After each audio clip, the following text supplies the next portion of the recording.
Summer hygiene haul. Getting pink self-care and skincare products. Let's do a little self-care haul. Hey girls, I literally have a huge self-care haul. Another huge Target hygiene haul. $150 self-care haul.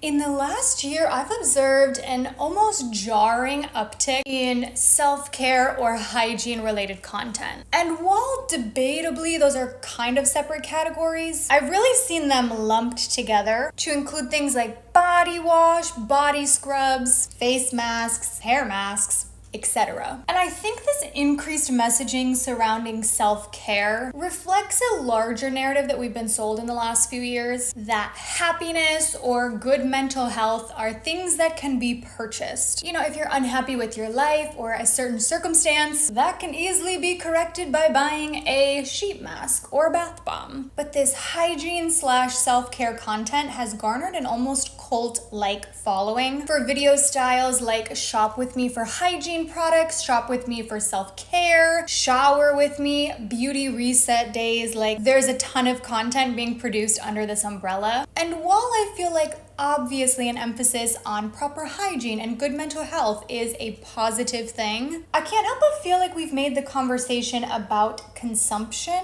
disguised as self-care. And I want to talk about that today in Makeup Musings.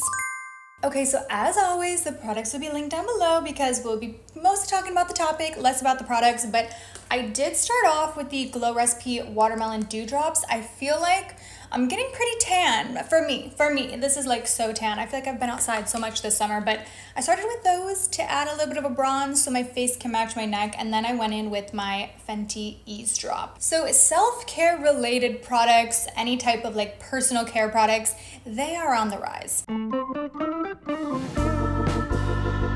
Vogue recently published an article on body care and some hot body products that they wanted to talk about, but they specifically noted in that the body care market accounted for $31.26 billion of the $181.2 billion skincare industry in 2023. Also, this statistic is not quite as current, but I did think it was really relevant and wanted to share. A report from 2020 from McKinsey, which is a consulting firm, found that there was a 65% increase in bath and body product sales. And by 2027, body lotions are expected to be a nearly $150 billion market, a 50% jump from where it sits today. So people are buying all types of body care products, whether that is body lotion, body wash, scrubs, you name it. And not only is this being reflected obviously in sales through the figures that I just shared, but also from retailers. I was reading an article from Business of Fashion where they were talking about body care. They noted that body care was a key theme at Sephora's brand summit last fall. So they were telling all the brands that they carry, like, we're leaning into body care, bring us more body care products. And we've seen this happen.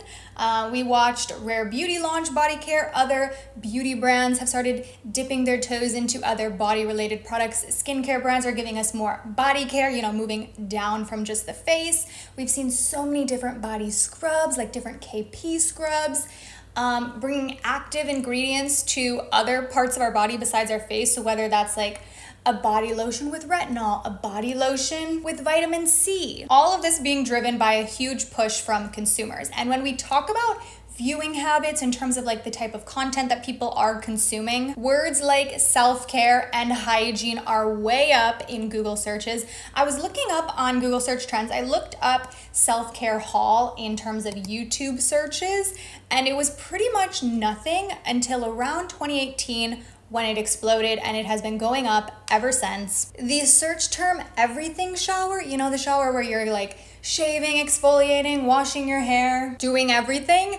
The search term everything shower is up 201.6% for TikTok searches since last year. When was the last time you took an everything shower? I have mastered the art of the everything shower. My everything shower starts around 3. So there's clearly an appetite for body care products from consumers, and naturally all of these brands want a piece of the pie. As I noted, a lot of them are starting to introduce more body care products into their lines. We're also seeing the success of body care lines in general, like Sol de Janeiro. Even higher end ones like Salt and Stone, Necessaire, like body care is on the rise. Okay, how long have I been on foundation? We have to move on. Well, concealer, this is the Natasha Denona concealer. But I even feel like the body mist boom is kind of tangentially related to this. Like, technically, fragrance is a different category than body care, but I think there's a lot of overlap there, especially with the rise of things like a hair perfume and like all those body mists, because people associate smelling good with good hygiene, even though they're not necessarily the same thing, but people definitely make that connection. And you know, through this, we've kind of seen the marriage of fragrance products and body care products. And I think body care has definitely been capitalizing on the success of fragrance in general in the beauty sphere. Like, I think of a lot of fragrance brands launching corresponding body lotions or body washes that match different fragrances that they have. Or even an interesting example that I really love, Dead Cool, the fragrance line. I love Dead Cool. They have laundry detergents and dryer sheets that correspond to their fragrances. So overall, the category is booming. And so the question becomes, what contributed to such an increase so quickly in self-care related products? You know, I think many people would argue the pandemic likely played the largest role here. You know, quarantine obviously left us with a lot of alone time. I know I was doing face masks, doing my nails, trying different hair masks, like wanting to take bubble baths. I know a lot of us were using that time to kind of indulge a bit. I also think just the general state of the world right now has left people with a desire to seek out self-care any way that they can. I also think the rise of the restock content genre has played an interesting role in the self-care conversation, because much of the focus of that style of video is around self-care products. And if you're not familiar with this type of content, it is literally people just restocking things, and often on a scale that is ginormous, like way more products than any one human could ever use up.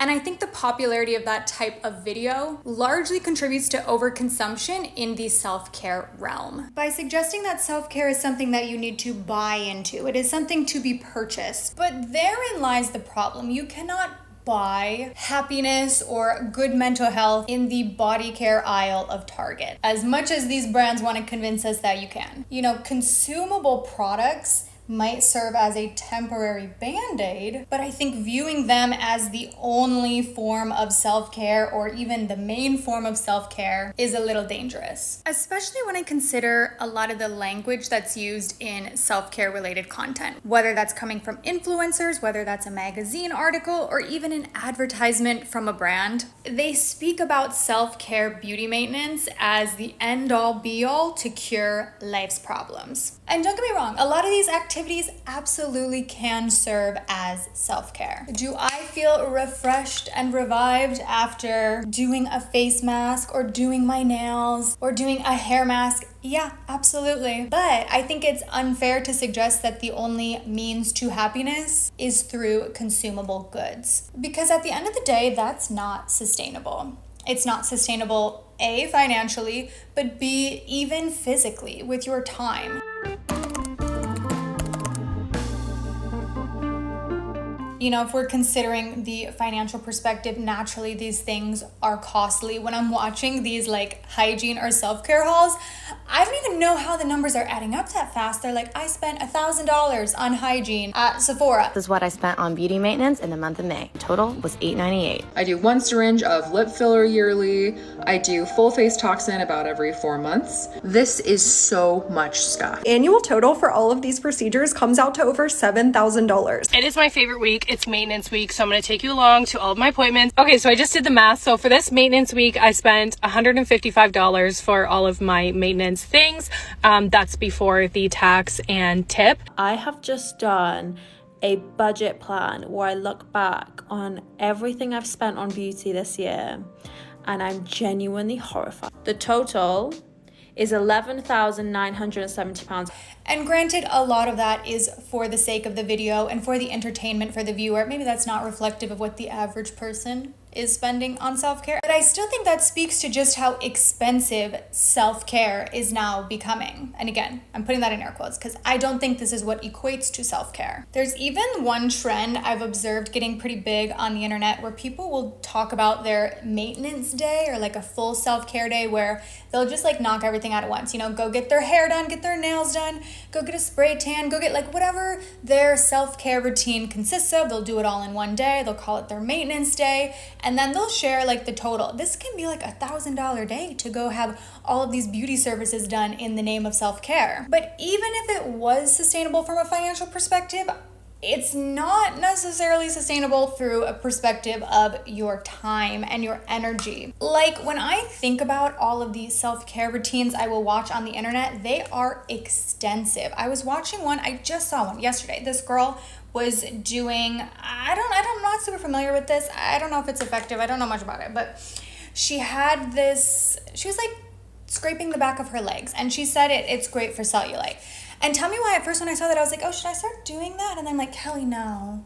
You weren't even thinking about the cellulite on your legs before you saw that video. You didn't care. It wasn't a problem I had to solve until I watched someone else solving it. And I thought, oh, should I be doing that? No. But she replied in a comment saying it's something she does like every day. And I was thinking about how much time this adds up to. You know, if you're doing everything you're supposed to do, again, I'm putting all these things in air quotes, but if you're doing 10 to 15 minutes scraping your legs for cellulite, if you're doing 15 minutes of a red light mask, you're doing 10 minutes of microcurrent, you're doing 5 minutes of gua sha, you're doing your 10-step skincare routine, you're doing this, that, like maybe you're not doing all these on every single night, but that's a pretty significant portion of your day that you are contributing to self-care. To my bougie bedtime routine. Pro tip, if you have an LED red light mask, put one on your face while you're in here. It is the most magical experience ever. And yes, I do it every single night. It's in the name of self-love. In order to prep for Hot Girl Summer, we are going to be talking about my hot girl maintenance routines. I heard someone say that lazy people are ugly, and I kind of agree. Like, if you want to be hot, you need to be doing self-care. You need to be putting time, effort, and attention into yourself, into your body, into your mental health, so you can be your best, most stunning, beautiful, hot, glowing self. I have this theory: the uglier you go to bed,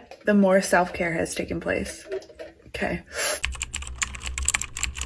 And sure, don't get me wrong, I do think there are some positive elements to that nighttime routine. That could be a really beautiful time to reconnect with yourself, to just spend some time with yourself, check in, feel present. But you know, another way you could do that same thing, go for a walk, go journal, meditate. All things that you don't have to buy, all things that already exist to you. And it is not lost on me that all of the forms of self-care that are encouraged for women to do all relate back to beauty. Doing a face mask, getting your nails done, all these forms of self-care are just about being more presentable, looking more beautiful. And it is not lost on me that most forms of self-care, you know, if you were to ask a man what he does for self-care, he might tell you a hobby, like, oh, you know, I go golfing. But women are told self-care for us means scraping the back of your legs to get rid of your cellulite. I would also suspect that part of the reason brands are latching onto self-care body products is because it opens up the age range for beauty consumers to young girls as well. You know, tweens might not be wearing makeup just yet or might not be wearing much makeup, but they're definitely using shampoo, deodorant, lotions. We're even seeing brands enter the infant skincare market. Yes, I said infant. Did you know Dior has a baby line? Dr. Barbara Sturm has a baby care line. They're desperate to reach a wider audience, and body care really fulfills that. Dior even makes perfume for babies. And yes, I said perfume for babies, and it could be yours for the low price of $230.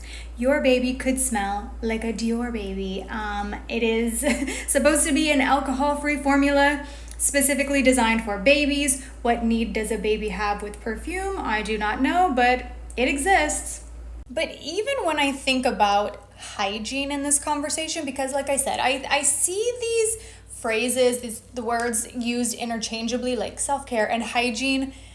I think there's overlap, but I also think that they're separate. But when I specifically consider hygiene content on the internet, and again, it didn't exist the way that it does today until very recently. I explained that weird, but it's only become a really prominent form of content in the last year or so. And this type of content is mostly consumed by young girls, which was a little bit concerning for me because I watched a ton of hygiene content to prep for this video. I was watching some of the most like viral hygiene videos on the internet, and there's a lot of bad information in there, a lot of misinformation or just bad advice in general, especially the information related to feminine hygiene. You know, a lot of advice I was seeing would make an OB-GYN scream. And like I said, this type of content is mostly being consumed by young, impressionable girls. Not only am I seeing bad hygiene advice, but even beyond that, I think just the overall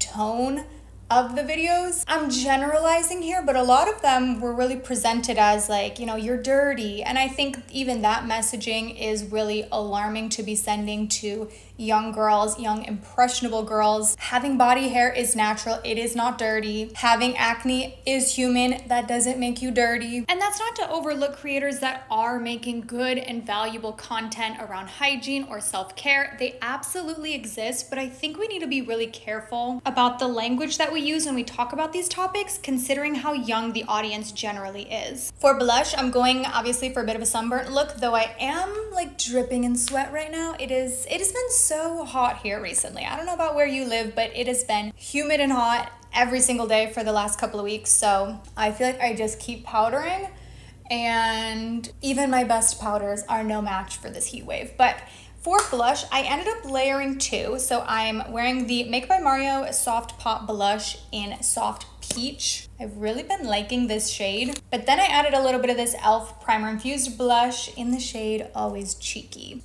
And I'm gonna do like a pretty simple eye, I think, but we'll do a little bit of primer first. This is the Ulta Beauty Matte Eyeshadow Primer. And then I'm going to use the bronze palette from Kylie Cosmetics. I don't love this palette because I don't like the shimmers. I think the shimmer formula is pretty bad actually, but I love these browns. Like, I just reach into this palette so much for the matte browns. Also, I'm trying to film with natural light again today.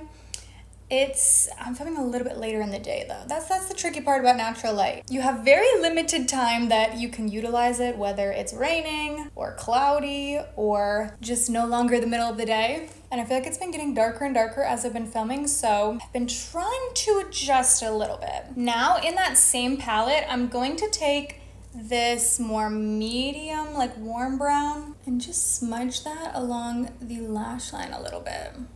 Just a little bit on the outer portion. I really haven't done this step in so long, and then I did it again the other day and I was like, oh, I forgot how pretty that can look. I'm also just dragging it down slightly, doing like the most subtle downturned eyeliner before going in with a tiny bit of brown mascara.